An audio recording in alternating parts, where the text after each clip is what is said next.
Hey guys, welcome to the Airgun Retirees YouTube channel.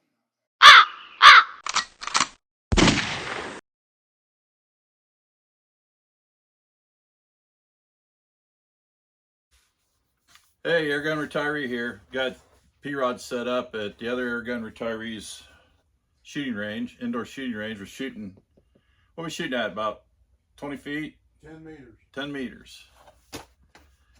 So we're testing pellets out, so we'll throw some video up there of the scope cam shooting these pellets.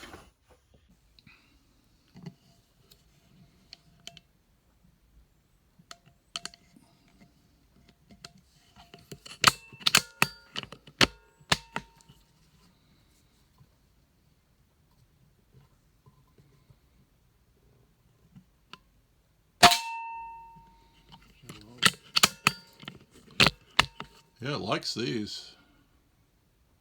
That's the wad cutters.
Double pellet.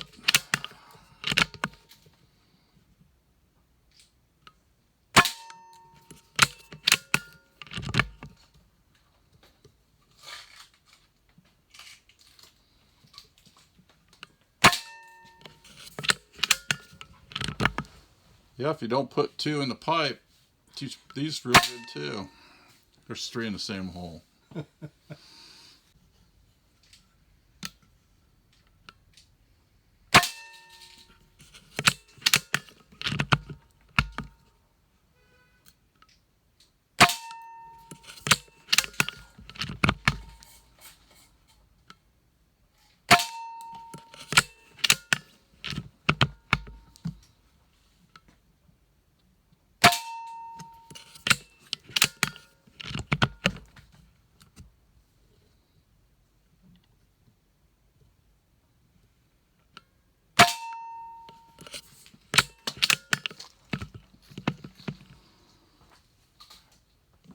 All right, next thing we're going to talk about is the other Airgun Retiree is going to shoot Crossman Premier hollow points that's been run through a sizing die. The sizing die was purchased off of eBay, and it's two pieces. It's made out of brass, and this particular one is made to 5.52 millimeter in diameter. So the way this works is there's a chamfered end on the die. You drop the pellet nose first, head first into the die, and take the plunger and squeeze it. And out the bottom falls a sized pellet to 5.52.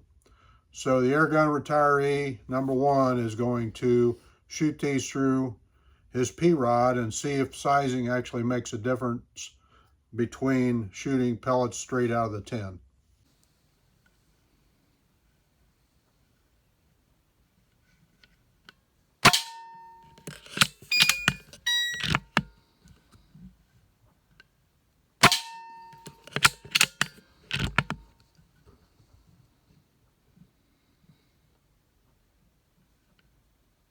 What? Okay, here's our groups for the different pellets we just shot with the P-rod, 10 millimeters indoors at the Airgun Retirees indoor range. And you can see it likes pretty much all pellets except those Normas. But go ahead and point out a couple things there, Airgun Retiree. The standout groups to me are these two. This is a JSB 1435 sorted to 551 head diameter. Same pellet over here. This is sorted to 552 head diameter. Look at the difference in the group size of this one versus this one. And then if you go over to the last group he shot was this one here, and that was with a Crossman Premier hollow point straight out of the tin, but sized down to 551. He shot this group here, but he was getting some vertical stringing because he was coming out of the sweet spot on the gun pressure wise.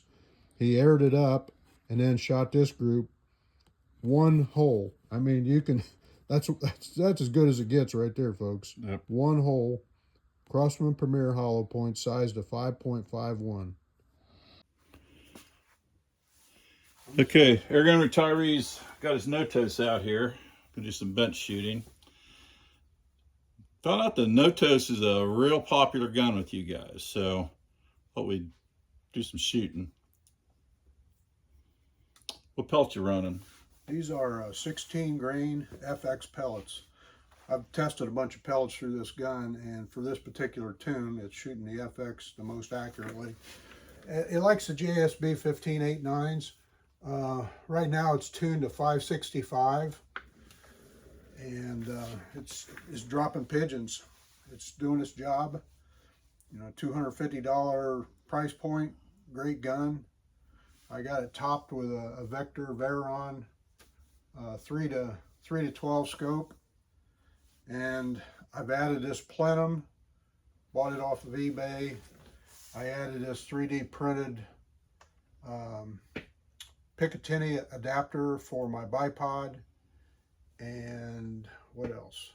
Oh, the regulator is actually back in here, and I turned the regulator down about 1 1/4 turns, which dropped my pressure significantly.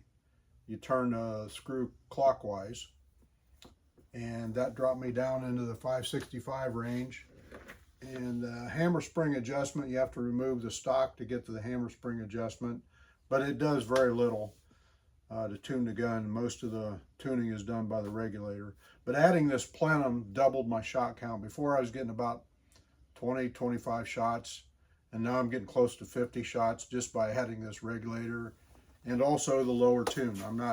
We're not hunting with high velocity. We want to hunt with low velocity so we don't punch holes in the roof if we happen to miss a bird or have a pass through on a bird.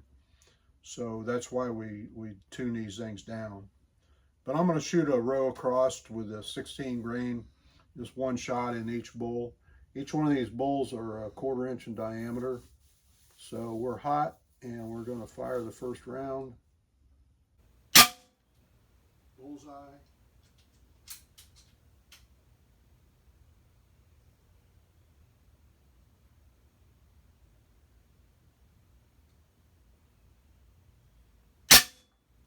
Got a flyer.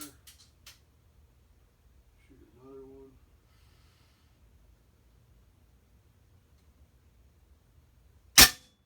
These are unsorted pellets straight out of the tin.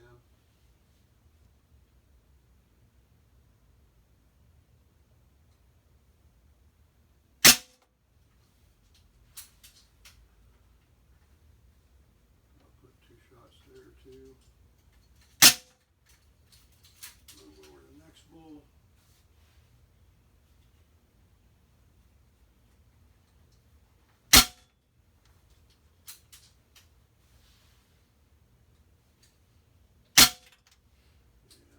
Finish the mag.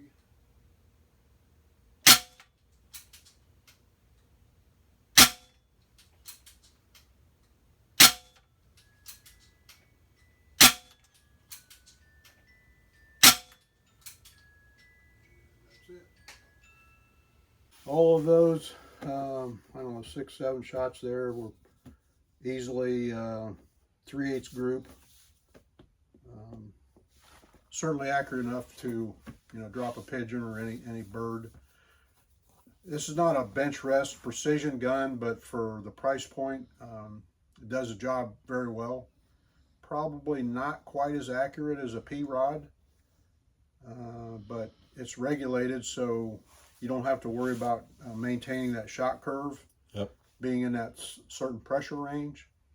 So that does help, because when you're in the field, a lot of times you forget to look at your gauge and you forget about the monitoring the air pressure. Yeah, that's a good point. I mean, the difference between this gun and the P-rod is, $300, which, I would expect the P-rod to be a little more accurate.